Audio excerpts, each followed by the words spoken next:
Before we start, I'd like to give a massive shout out to the following people for supporting Stories Telling Stories on Patreon: Jim Ross, Holly, Tamara, and Tom. Thank you so much for your support.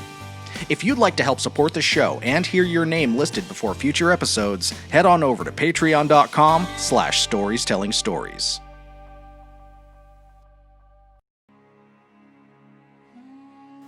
I don't have any regrets.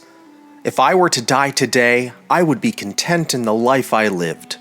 I'm true to myself, true to my desires, and I've accomplished everything I've set my mind to.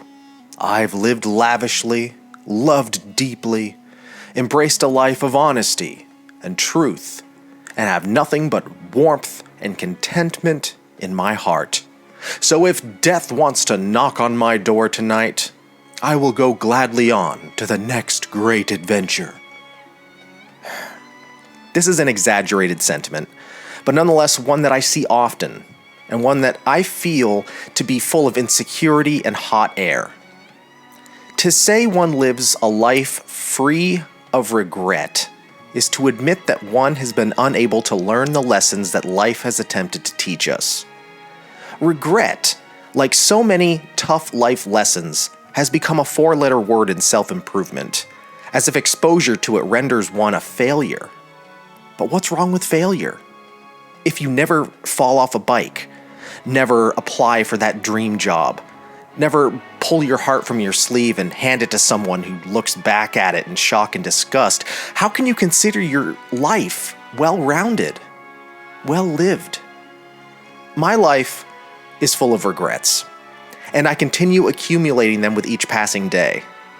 As a soft-spoken homebody who feels out of place in crowds and gatherings, who experiences existential dread and social anxiety when forced to interact with strangers or friends of friends, or even the futile attempt to navigate something as commonplace as online dating, I give up a lot to keep myself in a comfortable state. Some may even call this valuable and life-saving in the year of COVID 2020, and some may say I'm perfectly suited to this new normal. I can comfortably go days without leaving my house, and weeks with minimal interaction besides the occasional clerk or delivery driver. But even before this new normal, going back as far as I can remember, I've been racking up regrets, burning moments into memory where I said no, didn't raise my hand, didn't speak up. In 2001, I could have taken 10 steps forward and shook hands with the singer of one of my favorite bands as he casually cut through a crowd, something so many others were doing. A singer that I admired deeply and looked up to as I was just getting started in my rock star stage, who I could have met, however briefly, but wouldn't allow myself to do it. It was nice to at least see him in person, I told myself. You'll get another chance. Except he died suddenly of a previously undiagnosed heart condition just 21 days later. This is a singular example. My social anxiety and introverted attitude cost me a golden opportunity and led to another notch of regret, a big one, on the tally card of my life. But just another one out of many. From promotions and perfect prospects to romantic opportunities, lost loves, the one that got away. Truth be told, I'm perfect for this new normal because I'm naturally solitary and comfortable in leading a life dominated by regrets. And I know that I'm the outlier, not the norm. And I attempt to take adventures and attend concerts and check off bucket list items as I can to keep the big R in check, but truth be told, I'm mostly living a one-sided life. I don't learn from my regrets. I hoard them and obsess over them in excruciating detail, especially during those 3 a.m. hours when all I want to do is sleep. I may not have the success to show from taking a swing at a questionable fastball, but my regrets reinforce my memory, meaning I never forget that I at least had the chance. An odd optimism, I know, but a great deal of mental gymnastics that manages to keep me sane.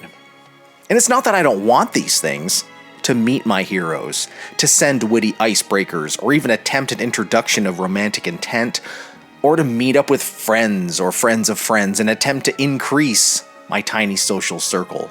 It's that it's not who I am. And the core of living a life without regret is to live a life full of honesty to oneself. And in my most honest and true form, I'm a regret collector who is comfortable sitting on the sidelines and observing.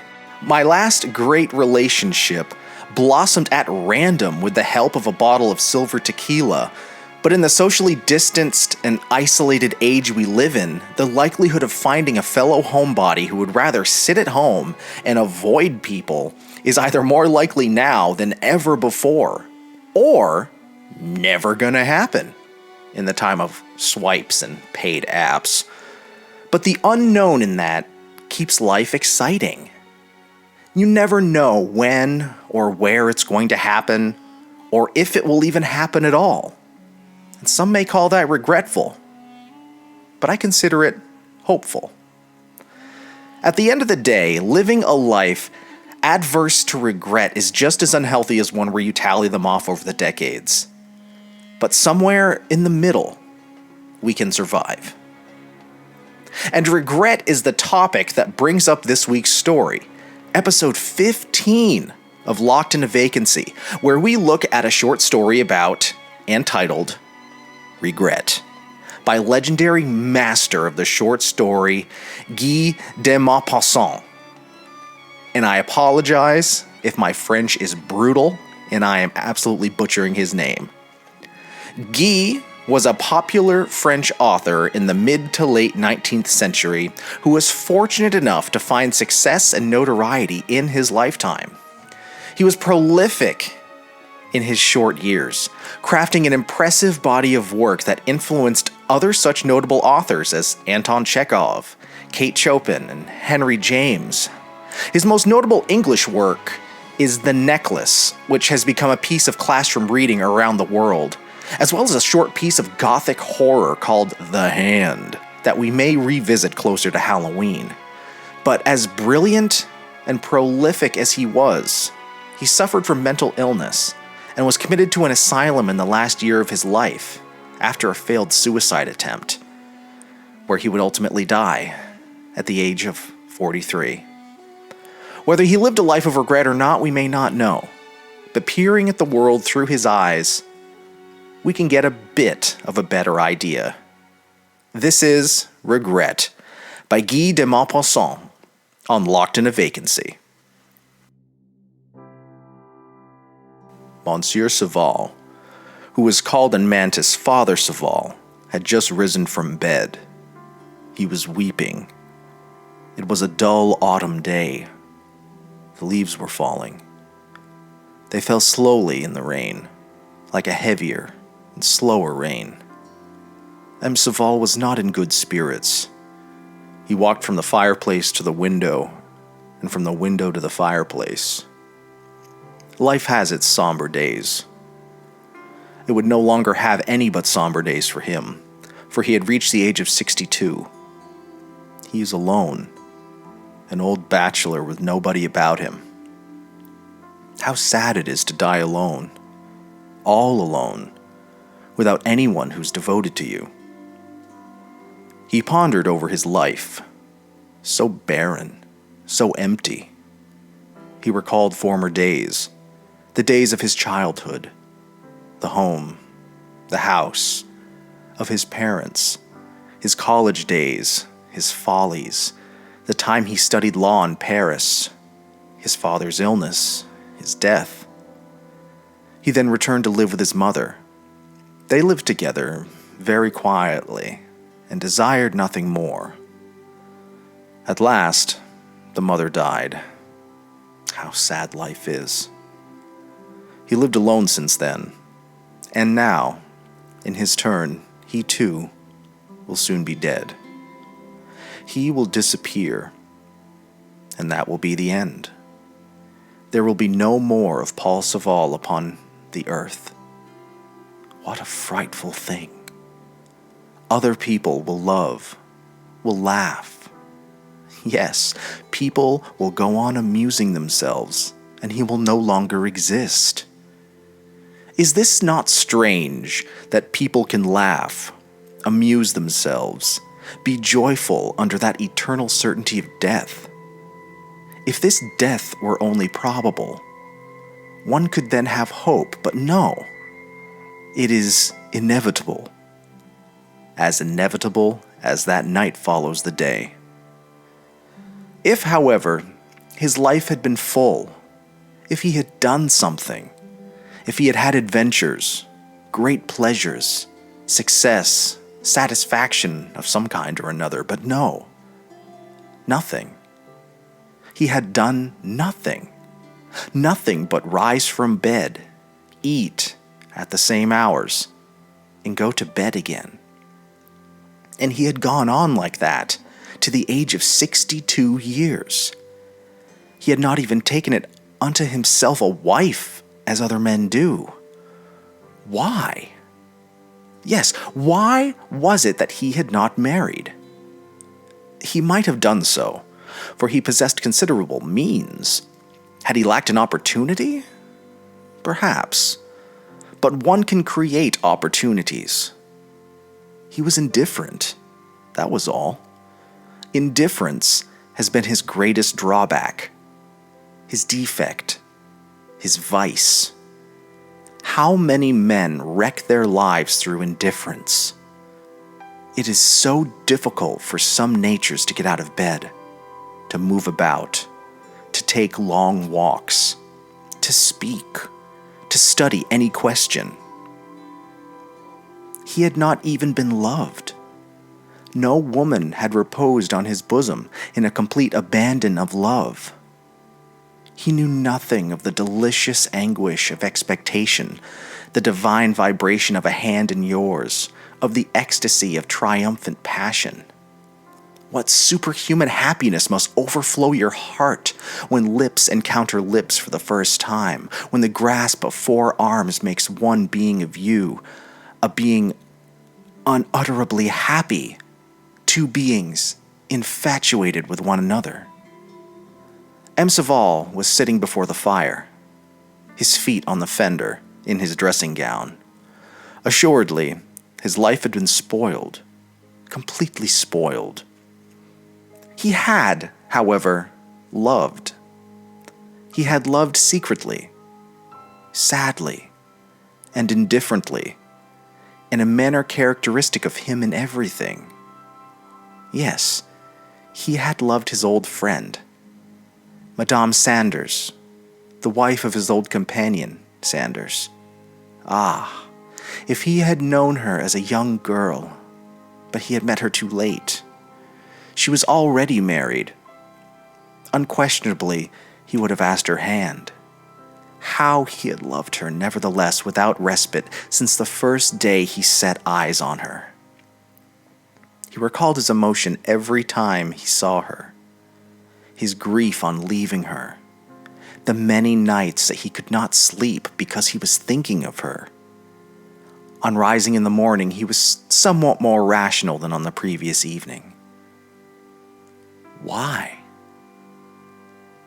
How pretty she was formerly. So dainty, with faint curly hair and always laughing.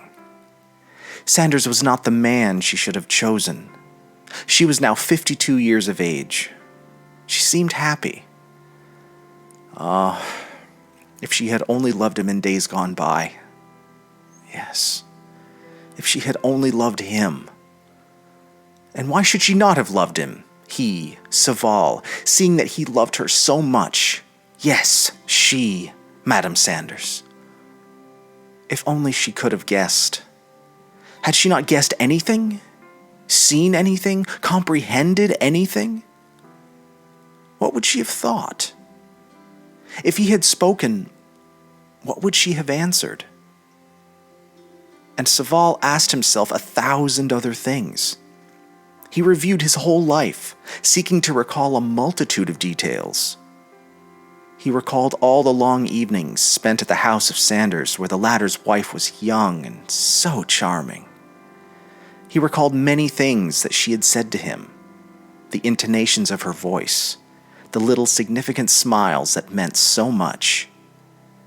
He recalled their walks, the three of them together along the banks of the Seine, their luncheon on the grass on Sundays, for Sanders was employed at the sub-prefecture. And all at once, the distinct recollection came to him of an afternoon spent with her in a little wood on the banks of the river. They had set out in the morning, carrying their provisions in baskets. It was a bright spring morning, one of those days which intoxicate one. Everything smells fresh. Everything seems happy. The voices of the birds sound more joyous and then fly more swiftly. They had luncheon on the grass, under the willow trees, quite close to the water, which glistened in the sun's rays. The air was balmy, charged with the odors of fresh vegetation. They drank it in with delight. How pleasant everything was on that day. After lunch, Sanders went to sleep on the broad of his back. The best nap he had in his life, he said, when he woke up. Madame Sanders had taken the arm of Saval, and they started to walk along the riverbank. She leaned tenderly on his arm. She laughed and said to him, "I'm intoxicated, my friend. I'm quite intoxicated." He looked at her, his heart going pit-a-pat. He felt himself grow pale, fearful that he might have looked too boldly at her, and that the trembling of his hand had revealed his passion. She had made a wreath of wild flowers and water lilies, and she asked him, "Do I look pretty like that?" As he did not have an answer, for he could find nothing to say, he would have liked to go down on his knees. She burst out laughing, a sort of annoyed, displeased laugh, as she said, "Great goose, what ails you? You might at least say something." He felt like crying, but could not even find yet a word to say. All these things came back to him now, as vividly as on the day when they took place. Why had she said this to him? "Great goose, what ails you? You might at least say something." And he recalled how tenderly she had leaned on his arm, and in passing under a shady tree, he had felt her ear brushing his cheek, and he had moved his head abruptly, lest she should suppose he was too familiar. When he had said to her, "Is it not time to return?" she darted a singular look at him. "Certainly," she said. "Certainly," regarding him at the same time in a curious manner. He had not thought of it at the time, but now the whole thing appeared to him quite plain. "Just as you like, my friend. If you are tired, let us go back." And he had answered, "I'm not fatigued, but Sanders might be awake now." And she had said, "If you are afraid of my husband's being awake, that is another thing. Let us return." On their way back, she remained silent and leaned no longer on his arm. Why? At that time, it had never occurred to him to ask himself, why? Now he seemed to apprehend something that he had not then understood. Could it? M. Saval felt himself blush, and he got up at a bound, as if he were 30 years younger and had heard Madame Sanders say, "I love you." Was it possible? That idea which had just entered his mind tortured him.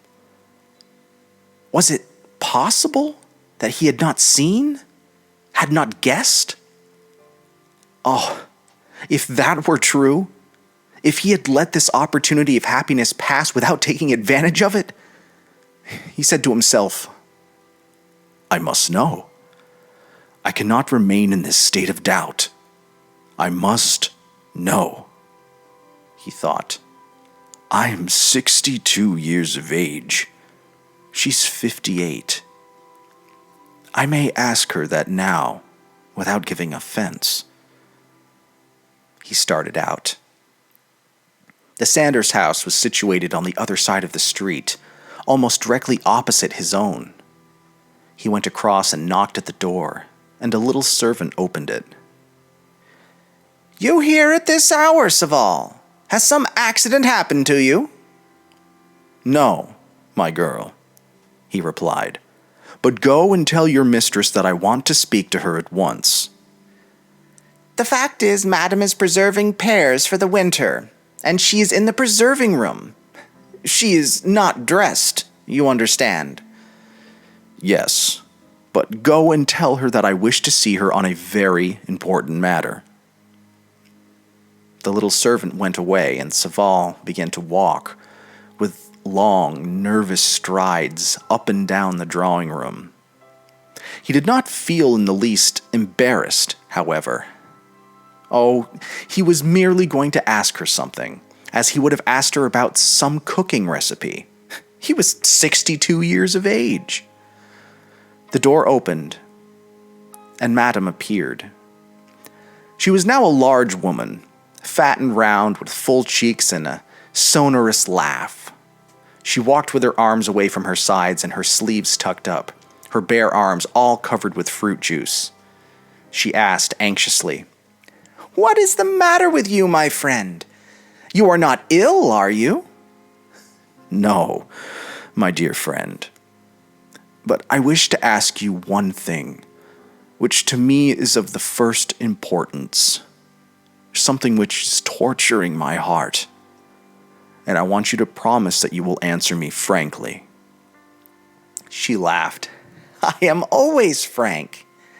Say on." "Well, then, I have loved you from the first day I ever saw you. Can you have any doubt of this?" She responded, laughing, with something of her former tone of voice. "Great goose! What ails you? I knew it from the very first day." Saval began to tremble. He stammered out, "You knew it? Then..." He stopped. She asked, "Then?" He answered, "Then, what do you think... What would you have answered?" She broke into a peal of laughter. Some of the juice ran off the tips of her fingers and onto the carpet. "What?"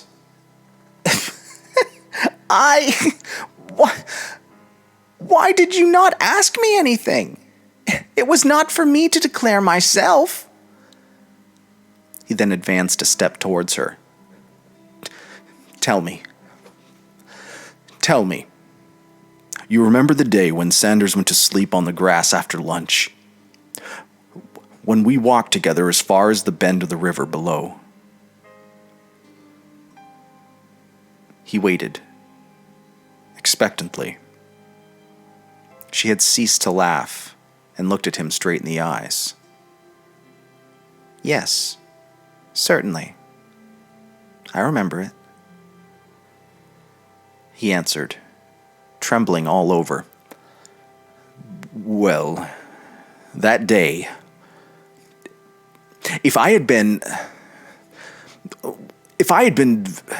venturesome, what would you have done?" She began to laugh, as only a happy woman can laugh, who has nothing to regret, and responded frankly, in a clear voice tinged with irony. "I would have yielded, my friend." She then turned on her heels and went back to her jam making. Saval rushed into the street, cast down, as though he had met with some disaster. He walked with giant strides through the rain, straight on, until he reached the riverbank without thinking where he was going. He then turned to the right and followed the river. He walked a long time, as if urged on by some instinct. His clothes were running with water. His hat was out of shape, as soft as a rag and dripping like a roof. He walked on, straight in front of him.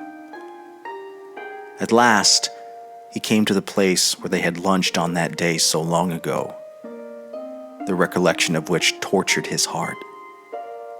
He sat down under the leafless trees and wept. The end.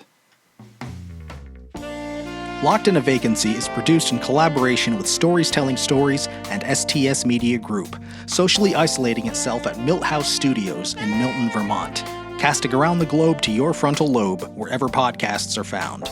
Locked in a Vacancy is also streaming on YouTube at Stories Telling Stories. Make sure to give us a review wherever you stream our show. We really appreciate it. Make sure to follow us on Facebook and Instagram, give us a subscribe on YouTube, and consider supporting us on Patreon for as little as $1 a month.